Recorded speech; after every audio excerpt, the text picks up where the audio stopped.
사람의 인생 전체의 색깔을 결정하는 요소들이 여러 가지가 있겠지만 그 중에 저는 가장 중요한 한 가지 요소를 꼽으라면 소망이 아닐까라는 생각을 합니다. 사람이 자신의 소망하는 바를 이루기 위해서 삶 전체를 투자하고 불태우지 않습니까? 그리고 그것을 위해 최선을 다해 달리고 그것을 이루었을 때의 쾌감과 또 실패했을 때의 절망감을 희비쌍곡선으로 경험하면서 살아가는 것, 저는 그게 인생이라고 생각합니다. 그러므로 나라는 사람을 설명해 주는 가장 중요한 키워드 중에 하나는 소망일 것입니다. 내가 무엇을 소망하고 있는가, 그것이 나를 만들어 간다는 거지요. 가수가 되고 싶은 사람이 있다면 여러분, 그분은 노래 부르는 일에 아마 모든 것을 쏟을 것입니다. 돈이 생긴다면 어떻게 하면 더 노래를 잘 부를 수 있을까, 그 방법을 연구하고 여러 기구들을 동원해서 아마 투자해서 자신의 실력을 향상시키려 할 것이고, 더 좋은 곡을 얻기 위해서도 힘을 쓰게 될 것입니다. 결국 그 사람을 만드는 것이 결국 그의 소망 아닌가라는 생각을 하게 합니다. 그렇다면 여러분들은 무슨 소망을 품고 오늘까지 살아오셨습니까? 오늘 만들어진 내 모습은 내가 꿈꾸고 소망했던 그 모습을 닮아서 지금까지 만들어 온 것 아니겠습니까?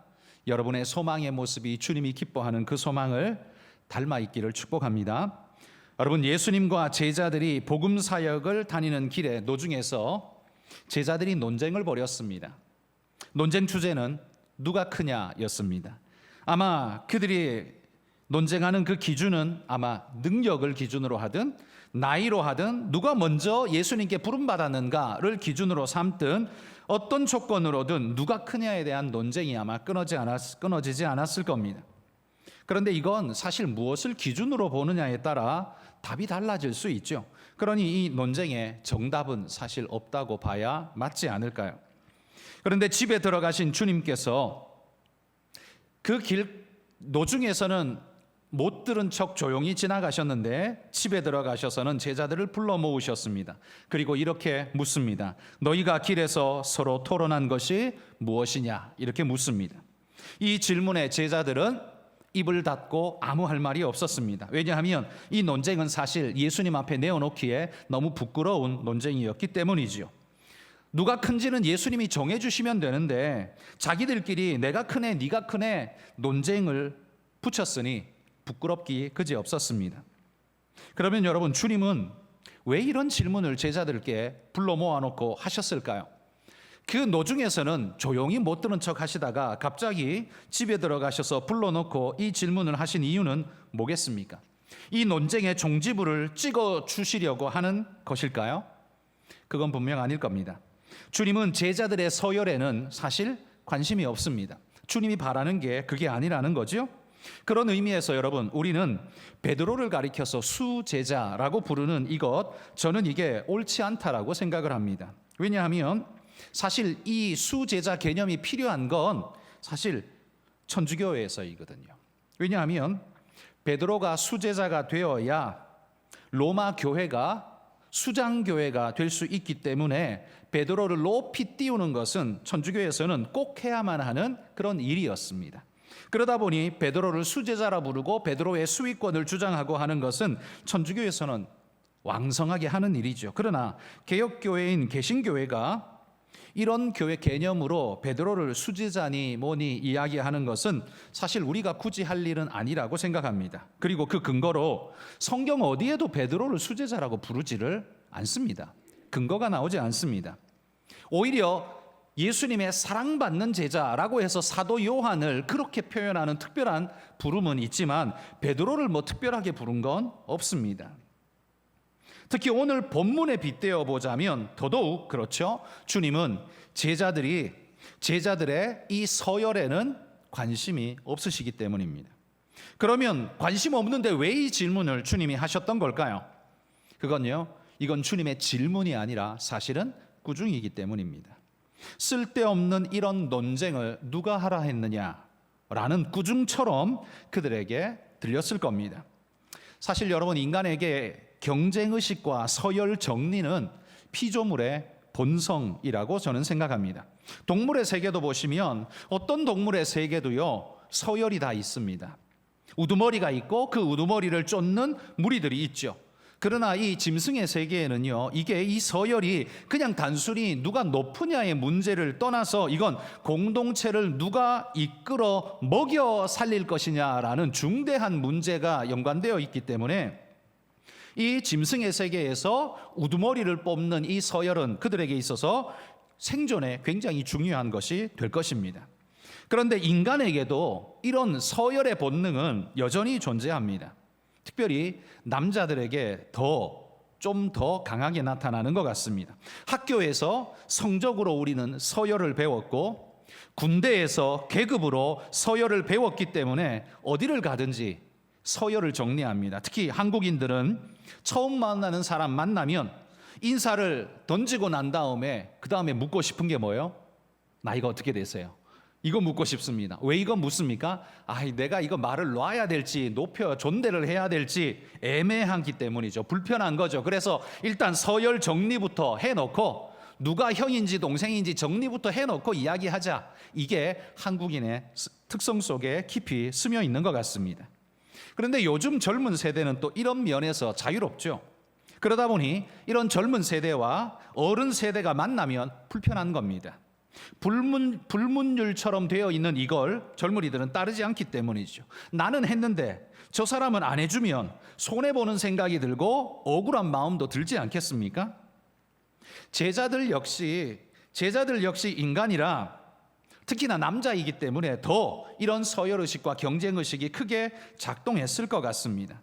인간의 본성을 이해한다면 사실 이 서열 정리하는 거 이거 그냥 그럴 수 있지 하고 충분히 넘어갈 수 있는 일입니다. 그거 그러고 말지 이렇게 생각할 수 있는 일이죠. 그런데 주님은 이 문제를 그냥 그렇게 가볍게 넘기지 않으셨습니다. 이 문제를 인간의 본능 문제로 보지 않고 오히려 사명과 초점의 문제로 보시고 제자들을 가르치는 기회로 삼으셨다는 거죠. 게다가 이 질문, 이 이야기가 터져나게 된 게 바로 앞의 사건 31절에 보면 예수님이 바로 이 논쟁 이전에 바로 앞에서 무슨 말을 했었습니까? 당신이 십자가의 죽음에 당할 것을 말씀하셨습니다. 주님이 십자가에 죽음 당할 것을 말씀하셨는데 제자들은 그 말씀 듣고 가는 길에 누가 크냐를 논쟁하고 있습니다. 여러분, 이게 말이 안 되는 일이죠. 경쟁의 문제는 사실 인간의 당연한 본성의 문제라고 말할 수 있지만 이런 상황에서 이런 논쟁을 하는 건 정말 개념 없는 행동이 될 수밖에 없을 겁니다. 제자들은 지금 누가 크냐를 논하고 있습니다만 인간의 경쟁이 어디 여기서 멈추겠습니까? 2000년이 지난 지금도 우리에게 여전히 경쟁은 계속됩니다. 우리도 여전히 이런 논쟁을 계속하죠. 누가 크냐, 누가 높으냐, 누가 많이 버냐, 누가 더 예쁘냐, 이거 언제나 우리는 계속하고 있습니다. 그런데 이 질문 속에는 인간들의 소망이 담겨 있죠. 이걸 위해서 인생들은 모든 걸 쏟아붓습니다. 제자들도 그런 개념 속에서 이 논쟁을 하고 있는 것 같습니다. 그들은 예수님의 제자였지만 그들의 서열 정리법은 자신들의 세상의 방식을 따르는 그런 방법으로 정리를 하고 있습니다. 주님이 보실 때 이 부분이 아주 못마땅하셨을 것 같습니다. 그들이 세상 사람이라면 그렇게 서열 정리하는 것이 그냥 당연하다 하고 넘어갈 수 있지만 그들이 세상 사람이 아니라 하나님의 사람, 주님의 제자 아닙니까? 그런데 서열 정리는 늘 세상 사람처럼 한다면 그들은 세상 사람이지 결코 주님의 제자가 아닌 겁니다. 이런 질문에 주님이 뭐라고 답을 해주십니까? 35절에 보십시오. 이렇게 말씀하십니다. 누구든지 첫째가 되고자 하면 뭇사람의 끝이 되며 뭇사람을 섬기는 자가 되어야 하리라. 무슨 말씀입니까? 너희 방식대로 서열 정리하면 첫째가 꼴등이야, 이렇게 말씀하는 겁니다. 다시 말해서 1등이 되었다라고 기뻐하는 자는 오히려 슬퍼해야 돼. 왜냐하면 하나님 앞에는 오히려 말번, 끄트머리, 가장 무가치해 보이는 가장 그런 존재처럼 되어버리는 거기 때문에 오히려 슬퍼해야 돼라고 말하는 거죠. 세상은 너와 나 사이의 도토리 키재기를 통해서 크고 작음을 구분합니다. 그래서 내가 너보다, 이게 그들의 논쟁거리였죠. 그러나 진짜 구분은 너와 나 사이에 하는 게 아닙니다. 특별히 그리스도인들은 너와 나 사이에 크기를 재는 게 아니라요, 우리는 하나님 앞에서 크기를 재야 합니다. 너와 나의 키재기가 아니라 하나님 앞에서 키재기를 해야 한다는 말이에요. 그러니 그가 나보다 크든 작든 이게 중요한 게 아니라 하나님 앞에서 내가 의미가 있느냐, 내가 얼만큼 충성되냐, 오히려 하나님 앞에서 그 의미를 재라는 거죠. 그런데 하나님이 달아보시는 저울은요, 우리의 길이로, 무게로, 겉보기로 재는 저울추가 아니죠. 하나님의 저울추는 우리의 속을 달아보시는 저울추라고 말합니다. 예레미야 11장 20절 말씀 같이 읽어봅시다. 공의로 판단하시며 사람의 마음을 감찰하시는 만군의 여호와여, 나의 원통함을 주께 아뢰었사오니 그들에게 대한 주의 보복을 내가 보리이다 하였더니. 여기 보면 공의로 판단하시며 사람의 마음을 감찰하시는 만군의 여호와라고 부르고 있습니다. 그러니까 하나님은요, 사람의 마음을 감찰하시지 껍데기를 달아보는 분이 아니라는 말이에요. 그러니 지금 제자들이 내가 능력이 높으네, 내가 먼저 왔네, 내가 나이가 제일 많네 하는 소리는 전부 다 하나님 앞에서 무가치한 소리라는 말입니다. 그러면 이 주님의 속을 달아보신다는 주님의 저울추는 무엇으로 달아볼까요? 세상 사람들의 소망은 누가 크냐에 달려 있지만요, 예수님이 가르쳐 주십니다. 주님의 저울추는 누가 더 잘 섬기느냐, 이걸 더 귀중하게 본다라고 말씀합니다. 누가복음 22장 27절입니다. 읽어봅시다. 앉아서 먹는 자가 크냐, 섬기는 자가 크냐? 앉아서 먹는 자가 아니냐? 그러나 나는 섬기는 자로 너희 중에 있노라. 앉아서 먹는 자, 받아 먹는 자가 사실은 상석에 있는 거죠.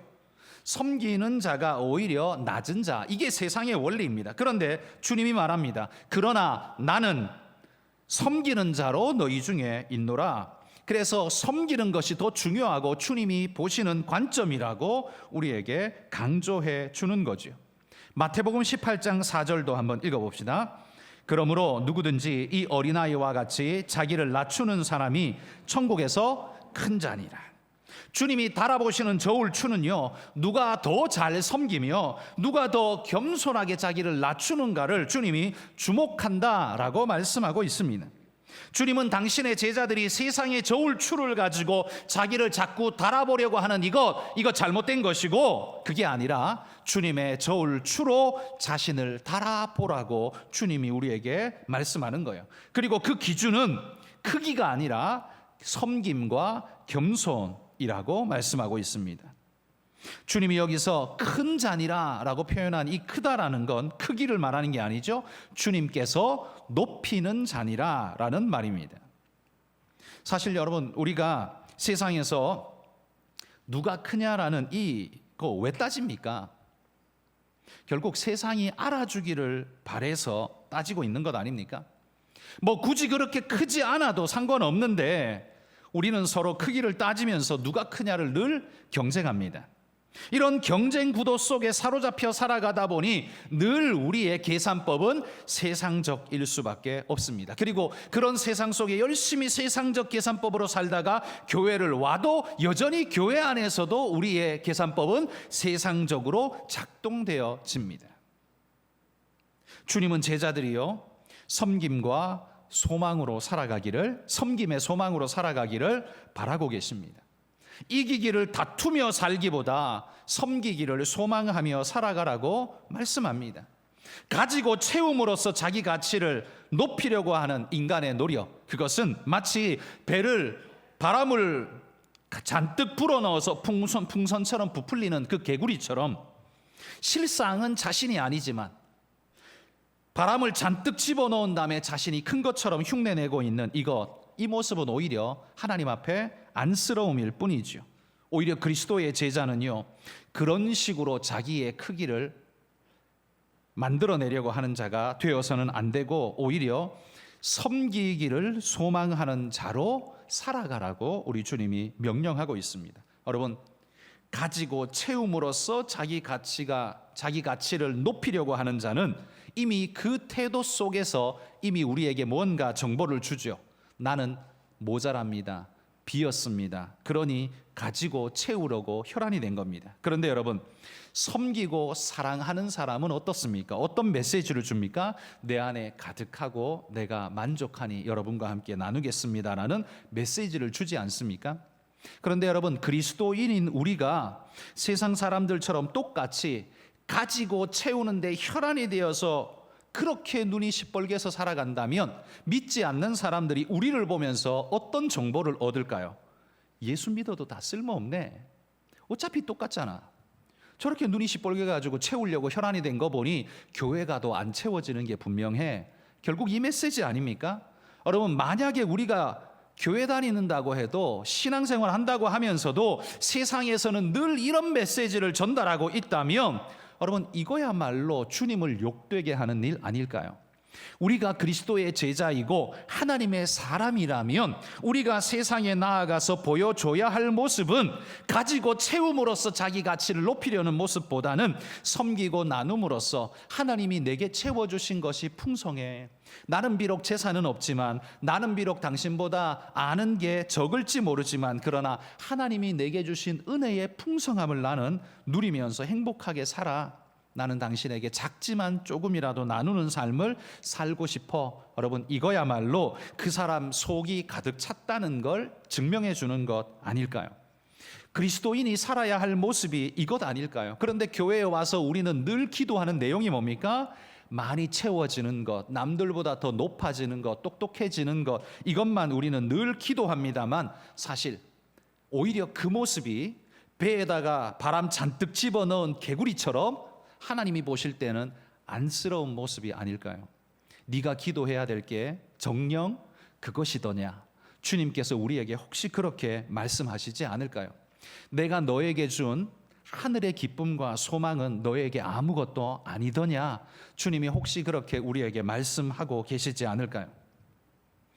지금 오늘 본문에 나오는 이 제자들은요, 지금 자신이 원하는 것을 이루고자 하는 열심에 빠져 있습니다. 그러나 주님이 그들을 불러놓고 말씀하시는 것은 하나님이 원하시는 것을 이루고자 하는 열심에 너희는 빠지라라고 말씀하고 있습니다. 그게 하나님의 사람이라는 거죠. 여러분, 교회가 세상에 보이는 것에 집착하게 되면 그들의 그들의 시선에 우리의 모든 신경이 모조리 쓰이기 시작하면 그때부터 교회는 교회가 아닌 겁니다. 왜냐하면 기준이 하나님이 아니라 세상이 돼버렸기 때문입니다.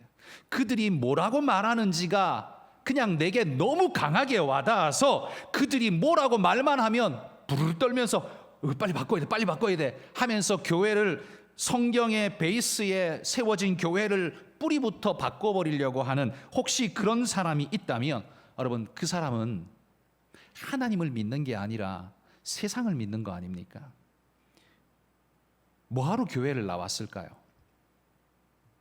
여러분, 교회가 섬기는 분은 하나님이지 세상이 아닙니다. 세상이 말하는 걸 다 거부하라 이런 말을 하는 게 아닙니다. 성경에 위배되지 않는 모든 말씀은 우리는 동의하고 함께 발맞춰 나가야 합니다. 그러나 진리를 알지 못하는 그들이 진리의 말씀인 이 하나님과 창조자 주님의 이 말씀에 위배될 때 우리는 진리의 말씀을 기초로 이 길이 옳습니다 라고, 그들이 동의하지 않더라도 우리는 이 길이 옳습니다 라고 말하고 보여주고 그렇게 살아냄으로써 결국에 이 길이 맞구나라는 걸 보여줘야 하는 책임을 맡은 사람들, 그게 그리스도인들 아닙니까? 그런데 그들이 이렇게 말하면 요리 가고 저렇게 말하면 조리 가기를 즐겨하는 사람이라면 그들은 하나님을 믿는 사람들이 아닐 겁니다. 세상이 교회를 집중적으로 공격하다 보니 한국교회 성도들은 다 노이로제에 걸려 있습니다. 저들의 요구가 우리의 중심이 되어 버렸습니다. 그래서 그들이 보기에 좋은 교회를 만들려고 다들 혈안입니다. 그러나 안타깝게도 여러분, 그건 좋은 교회가 아니지 않습니까? 주님이 주인 되지 못한다면 그건 교회가 아니죠. 그냥 공동체, 동아리, 서클에 지나지 않죠. 여러분, 이렇게 말씀하면 어떤 분들은 이런 반문이 드실 수 있을 겁니다. 아니, 그러면 세상 일에 소극적이어야만 좋은 그리스도인인가? 이렇게 반문이 드실 겁니다. 그러나 아닙니다. 오히려 더 적극적이어야 합니다. 그런데 자기를 위해 적극적이던 과거와는 다르게 주님을 위해 적극적으로 살아야 합니다. 내가 중심인 삶은요, 내가 손해보지 않는 선까지만 은혜를 베풀 수 있습니다. 그 너머에는 절대 안 합니다. 내게 유익이 되는 것이 항상 내 삶의 방향성입니다. 나와 관계된 것까지만 해줄 수 있습니다. 그러나 그리스도인은 어떻게 살아야 합니까? 그리스도인은요, 주님이 원하시는 것까지 합니다. 내게 손해가 되고 말고 상관없이 주님이 원하신다면 그렇게 살겠습니다. 여러분, 이게 그리스도인의 결단이어야 합니다. 그리고 주님이 원하시는 데까지 갑니다. 그리고 주님의 이름이 영광 받으시는 데까지 최선을 다해 살아갑니다. 그래서 그리스도인들은요, 남들보다, 불신자들보다 훨씬 더 열심히 인생을 사셔야 합니다. 그리스도인은 인생의 게으르다, 여러분, 이런 말은 절대로 합당치 않습니다. 여러분, 다윗이요, 얼마나 부자인지 아십니까? 다윗 부자? 이거는 별로 생각 안 해봤는데, 그렇죠? 생각 안 해보셨죠? 부자 그러면 생각나는 사람 누굽니까? 솔로몬이죠. 다윗이 아니고. 그런데 여러분, 다윗이 얼마나 큰 부자입니까? 부자 명단에, 다윗이 그런 큰 부자임에도 불구하고 부자 명단에 다윗을 우리가 올리지 않는 이유는 무엇이라고 생각합니까? 왜 그 생각을 우리는 못하죠? 다윗은 사실 제국을 건설한 엄청난 사람인데 그가 거두어들인 재물만, 양만 해도 어마어마합니다. 얼마나 거뒀습니까? 여러분, 우리가 이스라엘 첫 번째 성전을 솔로몬 성전이라고 부르지만 그건 솔로몬이 짓기만 했지 재료는 다 누가 준비했어요? 다윗이 다 준비했습니다. 황금, 철근, 나무, 대리석, 그 모든 돌, 모든 것들은요, 하나부터 열까지 싹 다 다윗이 준비했습니다. 그러니까 솔로몬은 앉아서 그냥 영광을 쏙 빼먹었지만 그 모든 베이스는 누가 다 만들어줬냐? 그거 전부 다 다윗이 만들어준 겁니다.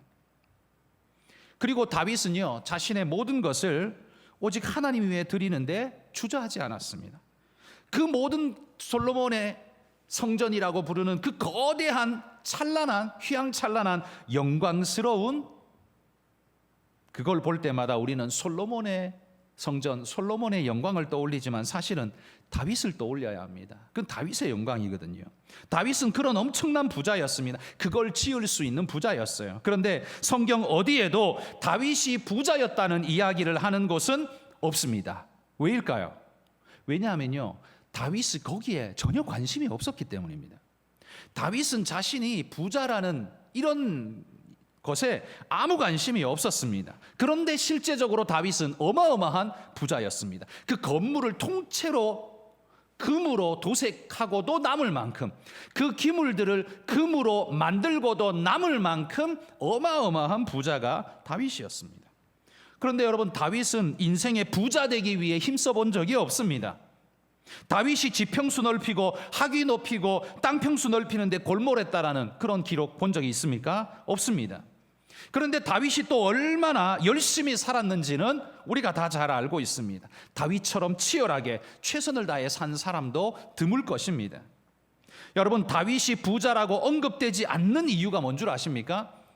다윗은 거기에 관심이 없었기 때문이기도 하고요. 또 하나는요, 다윗이 전리품으로 거두어 들인 것 중에 자신이 왕이기 때문에 가장 많은 몫을 가져가죠. 그런데 가지고 가면 그거 다 어디에다가 드렸는 줄 아십니까? 성전고에다가 다, 하나님의 성전고에 다 드려버렸습니다. 한마디로 말해 다 헌금해 버렸다는 거죠. 그리고 그 모든 재산은 전부 여호와의 성전을 짓는 데 쓰였습니다. 그래서 우리가 잘 모르는 거죠. 우리가 솔로몬의 성전을 최고의 영광으로 생각하지만 그게 솔로몬의 재산으로 만든 게 아닙니다. 다윗의 재산으로 만든 겁니다. 영광은 솔로몬이 누리지만 사실 그 모든 재료를 준비하고 그 모든 재원은 다윗에게서 나온 거예요. 그런데 다윗은요, 한 번도 그걸 알아주지 않는다고 불평한 적이 없습니다. 그리고 그건 당연하게 그냥 생각하고 넘어갔습니다. 하나님이 영광 받으시는 그것 하나로 그는 충분히 만족하고 행복하다라고 다윗은 그렇게 생각하고 넘어갔습니다. 여러분, 저는 그리스도인이 게으르다는 말을 듣는 것은 치욕 중에 치욕이라고 생각하셔야 된다라고 생각합니다. 그리스도인은 게으르면 안 됩니다. 왜냐하면 세상 사람들은 살아남기 위해 사는 존재이지만, 그래서 힘써 노력하지만 우리는 삶의 색깔이 다릅니다. 우리의 삶은 하나님의 사명으로 주어진 것이기 때문에 하나님의 천명을 받아들고서 감당해가는 사람들, 그러기에 우리는 게으를 수 없고 최선을 다해야 하는 겁니다. 여러분, 예수 그리스도의 피로 거저 구원받았다라고 해서 우리가 거저 그냥 살아도 된다라는 건 절대로 아닙니다. 오히려 성경은 그리스도인에게 최선을 다해 열심히 살라고 말씀합니다. 다윗처럼 살라고 말하는 거예요. 많은 것을 얻고 성취했지만 전혀 티를 내지 않고 하나님의 영광을 위해 최선을 다해 수고할 뿐이었던 그 다윗의 모습, 여러분, 그게 바로 그리스도인의 모습이어야 한다는 겁니다. 세상을 살아가는 그리스도인의 바른 모습, 그게 바로 다윗의 모습이라는 거예요. 다윗이 그럴 수 있었던 이유가 뭘까요?